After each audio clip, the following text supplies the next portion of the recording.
आज के इस लेक्चर में हम लोग डिस्कस करेंगे एक नए टाइप का ग्राफ, जिसमें अगर हमारे पास दो फंक्शन दिया हो, उनमें से जो मिनिमम हो उनका ग्राफ हमें ड्रॉ करना है। तो कैसे करेंगे? नेक्स्ट लेक्चर में हम लोग मैक्सिमम ऑफ टू फंक्शन का ग्राफ ड्रॉ करना सीखेंगे। तो यहां पर अगर हम लोग देखें, हमारे पास दो फंक्शन है, एक x है, दूसरा x स्क्वायर है। दोनों फंक्शन को हम लोग सेम ग्राफ पेपर पर सबसे पहले प्लॉट करेंगे। उनमें से जो मिनिमम फंक्शन होगा, उनमें से जो मिनिमम मतलब जो नीचे होगा, दोनों ग्राफ में से नीचे होगा, उसका ग्राफ हमारा फाइनल ग्राफ होगा। इस चीज को हम लोग आज ड्रॉ करना सीखेंगे। तो चलिए स्टार्ट करते हैं। सबसे पहले हमारे पास दो फंक्शन है, कौन सा? fx बराबर x और दूसरा है fx बराबर x स्क्वायर। तो fx बराबर x का ग्राफ हमें ड्रॉ करना आना चाहिए। तो सबसे पहले हम लोग fx बराबर x का ग्राफ ड्रॉ कर लेते हैं। fx बराबर x का ग्राफ जो होगा एक स्ट्रेट लाइन होगा, passing through origin first and third quadrant से। ये ग्राफ जो होता है पहला और तीसरे क्वाड्रेंट से पास करने वाला ग्राफ होता है। स्ट्रेट लाइन होता है y बराबर x का। और ये y बराबर x स्क्वायर का जो ग्राफ होता है, ये हमारा अपवार्ड पैराबोला होता है। ये हमारा अपवार्ड पैराबोला होता है, y बराबर x स्क्वायर। ये बेसिक ग्राफ है, ये हमें ड्रॉ करना आना चाहिए। अब हम लोग दोनों ग्राफ को सेम ग्राफ पेपर पर प्लॉट करेंगे और उनमें से जो नीचे, मतलब दोनों ग्राफ में से जो नीचे ग्राफ होगा वही हमारा मिनिमम ग्राफ होगा। उसी चीज को आज हमें ड्रॉ करना सीखना है।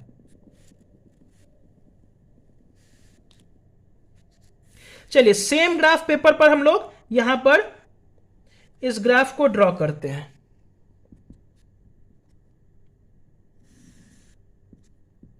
y बराबर x का जो ग्राफ बनेगा मेरा बिल्कुल वैसा ही बनेगा, पासिंग थ्रू ओरिजिन। और जो x स्क्वायर का ग्राफ होगा वो हमारा कुछ ऐसा होगा। यहां पर सेम ग्राफ पेपर के ऊपर हमारे पास दो ग्राफ आ गया है, एक एक्स स्क्वायर का, ये है किसका ग्राफ है? y बराबर एक्स स्क्वायर है। और ये वाला जो है y बराबर x का ग्राफ है। दो ग्राफ हमारे ऊपर एक ही ग्राफ पेपर के ऊपर हम लोग प्लॉट कर लिए, ये ओरिजिन है। तो सबसे पहले मिनिमम ऑफ जो ग्राफ ड्रॉ करना है, उसके लिए हम लोग सबसे पहले क्या करेंगे कि पॉइंट ऑफ इंटरसेक्शन निकाल लेंगे दोनों ग्राफ का। ये पॉइंट ऑफ इंटरसेक्शन 0,0 है और ये अगर आप लोग देखेंगे तो 1,1 होगा ये पॉइंट ऑफ इंटरसेक्शन। अगर इस ग्राफ को हम लोग गौर से देखें, ओवरऑल ग्राफ को, तो ये फंक्शन जो होगा अनडिफाइंड हो जाएगा। क्योंकि कहीं पर भी अगर हम लोग वर्टिकल लाइन टेस्ट करेंगे, जो हम लोग फंक्शन के लेक्चर में डिस्कस करते हैं, कि अगर किसी भी ग्राफ के ऊपर अगर हम लोग वर्टिकल लाइन टेस्ट करें और वो वर्टिकल लाइन हमारे ग्राफ को एक से ज्यादा पॉइंट पर कट कर दे, तो कहेंगे वो फंक्शन हमारा अनडिफाइंड है। तो यहां पर अगर वर्टिकल लाइन टेस्ट करेंगे तो किसी एक x के लिए हमारे पास 2y मिलेगा। जैसे अगर हम लोग यहाँ पे वर्टिकल लाइन टेस्ट ड्रॉ करेंगे, जैसे फॉर एग्जांपल यहाँ पर हम लोग एक ग्राफ बना लेते हैं। सेम ग्राफ है हमारे पास, ये है और ये है। अगर हम लोग कहीं पर भी एक वर्टिकल लाइन ड्रॉ करें तो ये ग्राफ जो है, ये वर्टिकल लाइन इस ग्राफ को यहां पर भी कट कर रहा है और यहां पर भी कट कर रहा है, मतलब एक से ज्यादा पॉइंट पर कट कर रहा है। मतलब हमारा सेम x के लिए एक से ज्यादा y मिल रहा है, तो कहेंगे फंक्शन हमारा अनडिफाइंड है।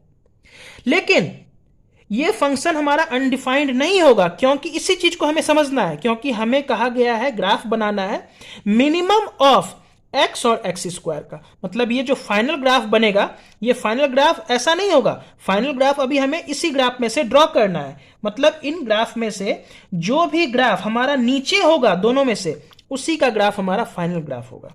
तो उसके लिए सबसे पहले हम लोग पॉइंट ऑफ इंटरसेक्शन यहां निकाल लिए थे। अगर हम लोग माइनस इन्फिनिटी से 0 तक देखें, माइनस इन्फिनिटी से 0 तक देखें अगर x का वैल्यू, तो उस x के लिए हमारा जो नीचे, दोनों में से नीचे का ग्राफ कौन सा है? ये वाला। अगर देखें तो नीचे वाला ग्राफ हमारा ये वाला है, मिनिमम। मिनिमम मतलब दोनों में से जो हमें मिनिमम वैल्यू देगा। दोनों ग्राफ में से कौन सा ग्राफ मिनिमम वैल्यू देगा? तो y बराबर x का ग्राफ हमें जो है मिनिमम वैल्यू देगा, माइनस इन्फिनिटी से 0 तक।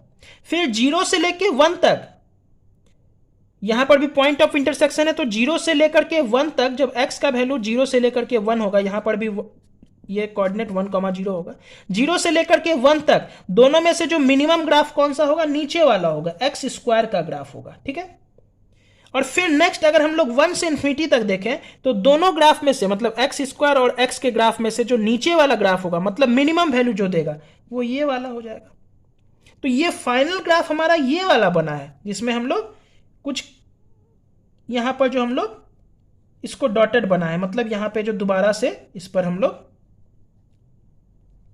पेन चलाए हैं, ये वाला ग्राफ हमारा फाइनल ग्राफ बनेगा। तो ये फंक्शन हमारा जो बना ये अनडिफाइंड नहीं होगा, क्योंकि हमें ग्राफ बनाना था मिनिमम ऑफ एक्स और एक्स स्क्वायर। ये ग्राफ जो हम लोग यहां पर एक ही ग्राफ पेपर के ऊपर दोनों जो ग्राफ प्लॉट किए थे, वो तो बस एक प्रोसीजर था।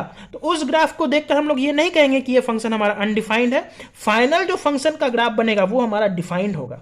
तो चलिए फाइनल फंक्शन को हम लोग फिर से एक बार यहां पर ड्रॉ कर लेते हैं।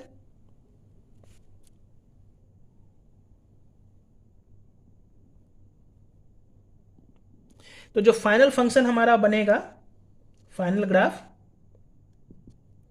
वो कुछ इस प्रकार बनेगा, माइनस इन्फिनिटी से लेकर के इन्फिनिटी तक ये पॉइंट 0 है। तो 0 तक हमारा ग्राफ कुछ इस तरह जाएगा, 0 से लेकर के 1 तक हमारा ग्राफ कुछ इस प्रकार रहेगा, और उसके बाद फिर हमारा ग्राफ ऐसे जाएगा। तो यहां पर ये y बराबर x का ग्राफ हो गया, ये वाला पोर्शन y बराबर एक्स स्क्वायर हो गया, और ये वाला फिर से y बराबर x हो गया, 0 से लेकर के 1 तक। ये हमारा फाइनल फंक्शन का ग्राफ बना, जो कि मिनिमम वैल्यू दे रहा है दोनों ग्राफ के ऊपर। तो अगर हम लोग इसको पीस वाइज फंक्शन के फॉर्म में लिखना चाहें, तो fx का जो मान होगा वो हमारा x होगा जब x हमारा लेस देन 0, 0 से छोटे x के लिए हमारा ये वाला फंक्शन होगा।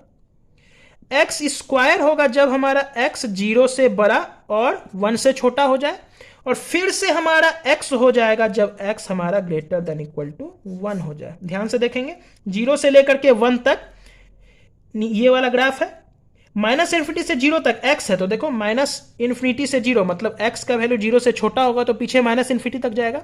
उसके लिए जो हमारा फंक्शन है वो y बराबर x है। 0 से लेकर के 1 तक जो हमारा फंक्शन होगा वो एक्स स्क्वायर होगा, और फिर x greater than equal to 1 मतलब आगे के पोर्शन के लिए हमारा x जो होगा फिर से मतलब फंक्शन का वैल्यू x होगा। तो ये हमारा फाइनल ग्राफ बन के तैयार हुआ। जब हम लोग मैक्सिमम ऑफ ग्राफ डिस्कस करेंगे, तो वहां पर हम लोग दोनों ग्राफ में से जो ऊपर होगा ग्राफ, उसका ग्राफ हमारा फाइनल ग्राफ होगा।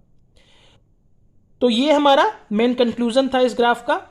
एक चीज और इसमें हम लोग डिस्कस करना चाहेंगे कि देखें अगर इस ग्राफ को हम लोग, तो ये वाला पॉइंट और ये वाला पॉइंट यहां पर शार्प कॉर्नर मिल रहा है हमें। शार्प कॉर्नर मतलब नुकीला एज। तो इस दोनों पॉइंट पर फंक्शन हमारा क्या होगा, नॉन डिफरेंशिएबल होगा। देखेंगे अगर ये वाला पॉइंट और ये वाला पॉइंट जहां पर पॉइंट ऑफ इंटरसेक्शन है, यहां पर फंक्शन हमारा नॉन डिफरेंशिएबल होगा। तो ये जो ग्राफ ड्रॉ करने आता है, इस ग्राफ का मेन जो हमारा एम रहता है वो डिफरेंशियबिलिटी चैप्टर में काम पड़ता है। इसका डिफरेंशियबिलिटी चैप्टर में सबसे ज्यादा यूज पड़ता है, जहां मैक्सिमम या मिनिमम दो ग्राफ का ड्रॉ करना होता है, और वहां पर उसी पॉइंट पर हमें डिफरेंशियबिलिटी चेक करना होता है।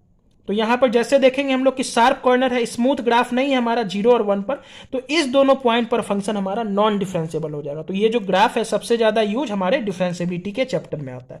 तो आज के लिए बस इतना ही। नेक्स्ट लेक्चर में हम लोग मैक्सिमम ऑफ 2 ग्राफ्स को डिस्कस करेंगे। Thank you.